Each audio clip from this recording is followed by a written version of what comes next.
Cambodian communities across the globe are raising their voices against a conflict that's destroying lives and history.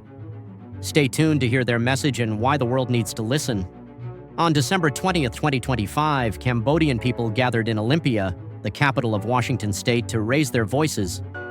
They waved Cambodian flags, stood in solidarity, and called for peace amidst the ongoing conflict between Thailand and Cambodia. Their message was clear: the world needs to act. These communities, even though far from their homeland, are deeply connected to the pain and struggles of their people. They've seen the destruction of homes, bridges, and temples in Cambodia, and they're determined to make the world understand the truth. Thailand has been spreading misinformation to justify its actions. They've claimed that landmines injuring their military were the cause of the conflict.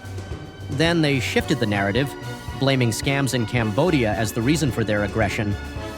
But Cambodian people see through these excuses. They know these justifications are part of a larger plan to harm their country. The destruction of civilian lives, homes, and cultural landmarks cannot be excused or ignored. One Cambodian individual at the gathering shared a heartfelt message. Even though they no longer live in Cambodia, their love and care for their homeland remain unwavering.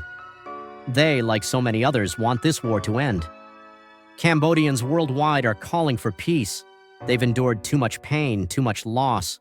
And now they're asking the world to step in to stop Thailand's aggression and to bring an end to this senseless conflict. The message is simple: Cambodian people want peace. They've suffered enough, and it's time for the world to listen. It's time to act. Lastly, I want you guys to know that Thailand is not Thailand. It's a lie land.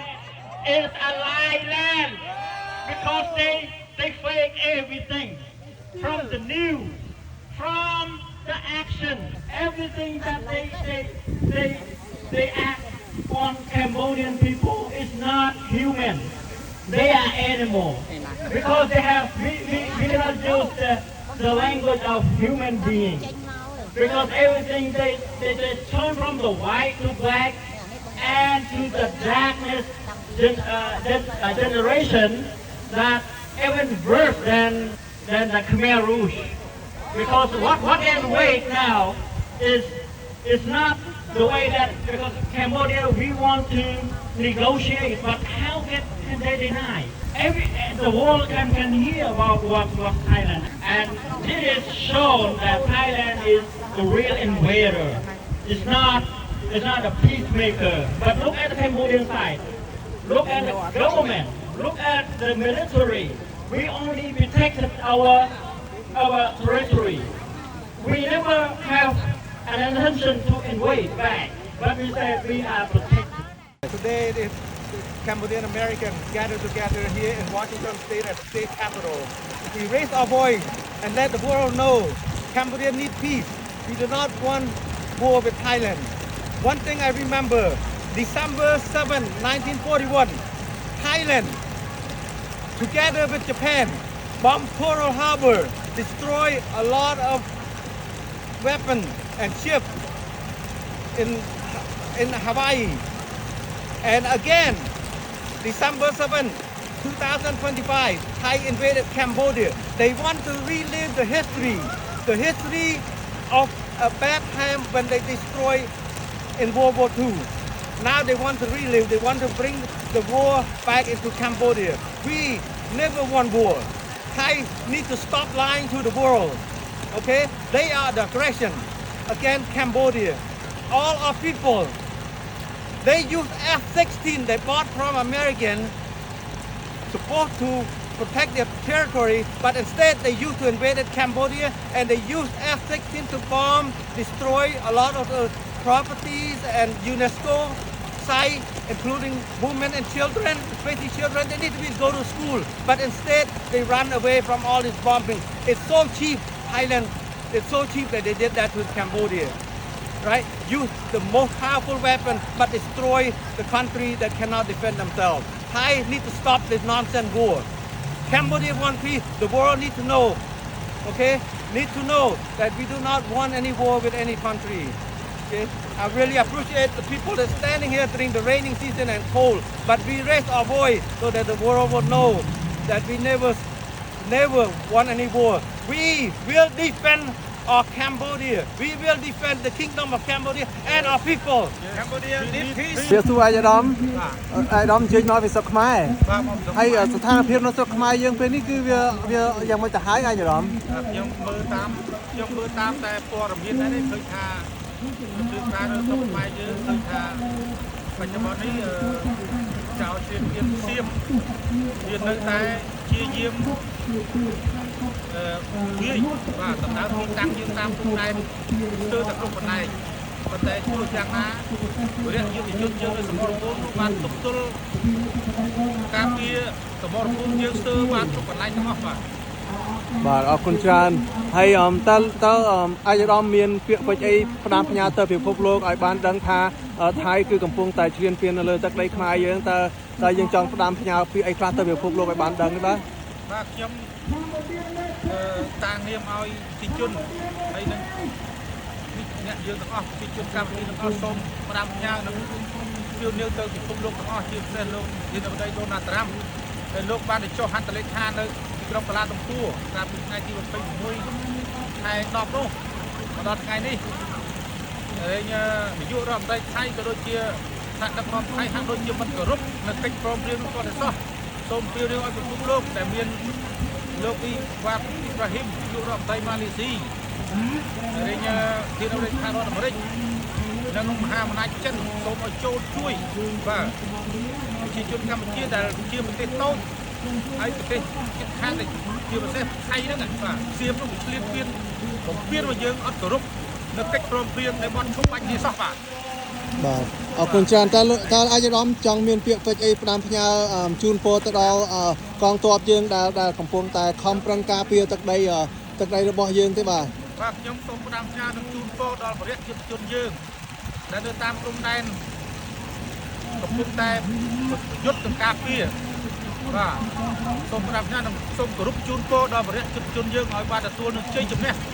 បាទក្រោមការដឹកនាំដ៏ឆ្លៀសវៃរបស់ថ្នាក់ដឹកនាំរាជរដ្ឋាភិបាលកម្ពុជាបាទ បាទអរគុណច្រើនយើងគិតថាភ្លៀងប៉ុណ្ណេះយើងពិបាកប៉ុន្តែសម្រាប់កងទ័ពរបស់យើងនៅទល់ដែនគឺ អានឹងក្រាប់ពិត បាទ រឿងក្រាប់ពិត បាទរឿងពិតនឹងសុខចិត្តស៊ូទ្រាំនឹងភ្លៀង បាទ នៅទីក្រុង Washington State នេះដែលជាខ្លាំង ដល់នៅជាមែនទេ តែជាខ្លាំងដែលខ្ញុំស្ទើរតែមិនអាចទ្រាំបានប៉ុន្តែទោះបីយ៉ាងណាក៏មិនស្មើនឹងការលំបាករបស់យុទ្ធជនយើងនៅសមរភូមិដែរបាទ បាទអរគុណច្រើន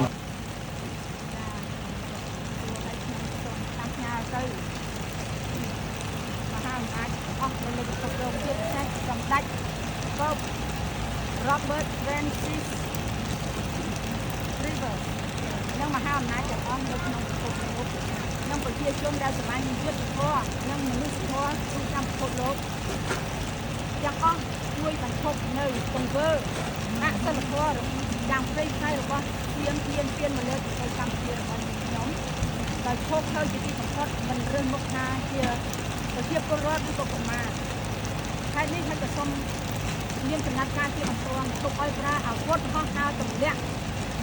សម្រាប់ដល់ប្រជាពលរដ្ឋចូលត្រង់របស់យើងខ្ញុំហើយនេះសូមមហាអំណាចទាំងអស់ឆ្លាញ់សន្តិភាពជួយយ៉ាងណាដើម្បីបញ្ចប់នៅភ្លើងសង្គ្រាមនេះឲ្យបានឆាប់ជាទីបំផុតដើម្បីឲ្យពិភពលោកបានសុខនិងសន្តិភាពខ្ញុំស្រឡាញ់សន្តិភាព វាសួរនេះខ្ញុំជាមួយស្រីសវិនរស់នៅរដ្ឋ Washington State ទីក្រុង Perth តំណាងឲ្យខ្មែរទាំងមូលទាំងពិភពលោកខ្មែរសូមផ្ញើ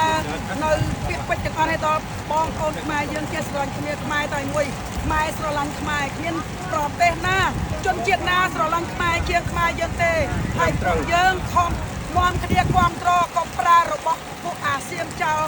ចង់រៃអត្តបាតដែលវាធ្វើបាបប្រទេសយើង វិធីការរបស់សៀម វិធីការរបស់សៀម ប្រើរបស់សៀម ប្រើរបស់សៀម អស់មួយជីវិតពួកយើង for real I check in Thailand no way no more made it ហើយពួកខ្ញុំសូមដាក់បញ្ញាទាំងពិភពលោកខ្មែរទាំងអស់ឲ្យនាំគ្នាជ្រោមជ្រែងគ្នាឈរឲ្យខ្លាំងឡើងឲ្យមានភាពពិតប្រាកដថាយើងជាខ្មែរការពារទឹកដីយើងអង្គរវត្តយើងដើម្បីប្រទេសជាតិយើងទាំងមូល Cambodia need peace Cambodia need យើងមិនអាចអត់ទឹកអត់ដីបានទេអត់ជាតិសាសនាមហាក្សត្រគឺអត់បានទេគឺយើងត្រូវតែមានទឹកដីពូជអម្បូរ ប្រសាទរបស់ប្រទេសបៃឌីវប្បធម៌យើងទាំងមូលมันអាចអត់បានទេបងប្អូនត្រូវតែរួបរวมជួយគ្នាឡើងមិនថាបងប្អូននៅប្រទេសណាទេនេះខ្ញុំសូមតាមផ្ញើតែប៉ុណ្្នឹងទេពួកខ្ញុំឈឺចាប់ណាស់មិនថានៅក្រៅប្រទេសมันបានកាន់កំភ្លើងលីកំភ្លើងទេតែបេះដូងខ្មែរតែមួយពួកខ្ញុំនៅឈរទាំងគ្លៀងទាំងរងាដើម្បីដល់ប្រទេសជាតិយើងទាំងពិភពលោកអរគុណ ឡាយទេបាទ គេលេសាទៀតបងដល់ដល់មកកាន់ចាប់ បាទជាទស្សនៈទានរបស់ខ្ញុំបាទគឺខ្ញុំពិតជាមានមោទកភាពចំពោះប្រជាជាតិខ្មែរយើងទូទាំងសកលលោកបាទជាពិសេសគឺនៅក្រៅប្រទេសបាទក្នុងនិងក្រៅប្រទេសគឺរួបរวมកម្លាំងសាមគ្គីបាទមានន័យថាយើងមានស្មារតីស្នេហាជាតិបាទគឺយើងរួមគ្នាគិតបាទរួមគ្នាគិតហើយក៏យើងរួមគ្នាធ្វើរួមគ្នាការពារបាទនិងរួមគ្នាទទួលខុសត្រូវបាទអញ្ចឹងគឺមានន័យថាមនសិការស្នេហាជាតិរបស់យើងគឺប្រជាជាតិខ្មែរយើងគឺមានកម្លាំងសាមគ្គីបាទហេតុដូច្នោះកម្លាំងសាមគ្គីនេះបាទគឺជាគ្រឹះជាខឿនបាទដើម្បីទ្រទ្រង់នៅការរួមសាមគ្គីដើម្បីការពារបូរណភាពទឹកដីរបស់យើងបាទហើយជាចុងក្រោយគឺខ្ញុំមានមោទកភាពណាស់ដែលឃើញខ្មែរយើងរួមសាមគ្គីគ្នាដើម្បីទាមទារនៅយុត្តិធម៌បាទ អរគុណច្រើន